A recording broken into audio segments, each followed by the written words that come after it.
Libraries are supposed to be quiet, but sometimes the silence feels wrong. Story 1. The silence of the university library at 3 a.m. is not truly silent. It is a heavy, pressurized thing that hums against your eardrums, composed of the settling of foundation stones and the static of dying fluorescent tubes. I was the only one left in the East Wing, tasked with cataloging the restricted collection in the basement. The air down here tasted of ozone and decaying paper, a dry, metallic scent that coated the back of my throat.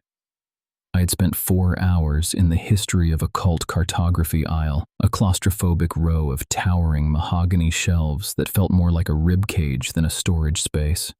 I stopped writing when I heard it, the distinct sound of a page turning. It wasn't a rustle. It was the deliberate, slow thwack of thick parchment being smoothed down.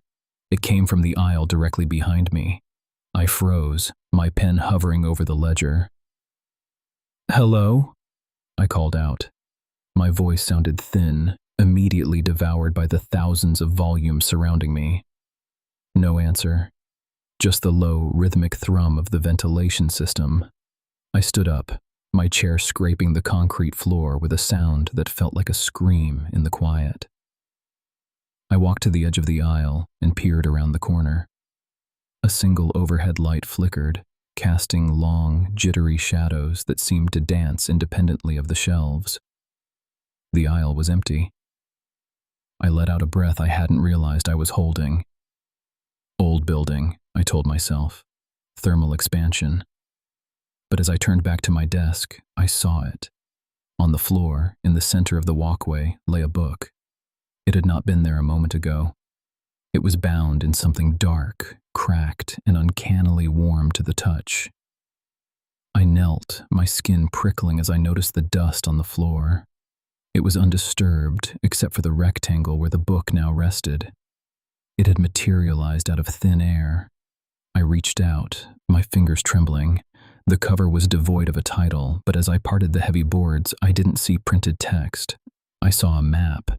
It depicted the very room I was standing in, rendered in intricate, ink-black lines. My heart hammered against my ribs like a trapped bird. I looked closer. There was a tiny, hand-drawn figure in the corner of the map, a stick-like silhouette huddled at a desk. Beside it, a second figure was drawn, elongated and spindly, its long fingers hovering inches behind the first. I looked up from the book. The air in the room had grown impossibly cold. The smell of ozone shifted into something sweeter, like rotting lilies. And then, from the exact spot where the entity was drawn on the map, I felt a puff of cold, stagnant air against the back of my neck. I didn't turn around.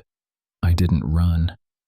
I simply sat there, staring at the map, as a long, shadow-stained finger slowly extended from the darkness behind me to trace the outline of my own neck on the paper. The library lights went out. The last thing I heard was the sound of a page turning and the soft, wet click of a lock sliding into place. Story 2. The silence of the university library at 3 a.m. is not truly silent. It is a heavy, pressurized weight that settles into your marrow. As a night shift archivist, I had grown accustomed to the settling of the building, the rhythmic thrum of the HVAC, the occasional groan of ancient floorboards. But tonight, the atmosphere felt thin, like air before a thunderstorm. I was stationed in the basement stacks, a labyrinth of rusted metal shelves and flickering fluorescent lights that hummed with a nauseating, high-pitched buzz. My task was simple: inventory a collection of donated personal journals from the late 1920s. The sound started as a wet, rhythmic thwack. I froze, my pen hovering over the ledger. It sounded like a book spine being slapped shut, but it repeated. Thwack, thwack, thwack. It was coming from the aisle behind me, the philosophy section, which had been closed for structural repairs for weeks. "Is someone there?" I called out. My voice sounded brittle, swallowed instantly by the thousands of paper tombs surrounding me. No answer. Just the thwack again, accompanied now by a faint rhythmic dragging. I stood, my flashlight beam cutting a jagged hole through the cavernous gloom. As I rounded the corner, the smell hit me first. Not the comforting scent of vanilla and decaying paper, but something charnel and damp, like a basement flooded with stagnant water. The aisle was empty, or so I thought, until my light hit the center of the floor. A stack of heavy, leather-bound encyclopedias lay splayed open. They hadn't just fallen, they had been arranged. Their pages were torn out and plastered against the floorboards in a grotesque circular pattern glued down by a dark, viscous substance that was still glistening. In the center of the circle lay a lock of hair, thick and tangled, tied with a piece of twine that looked alarmingly like human nerve fiber. My skin crawled, a primal alarm bell screaming in my brain.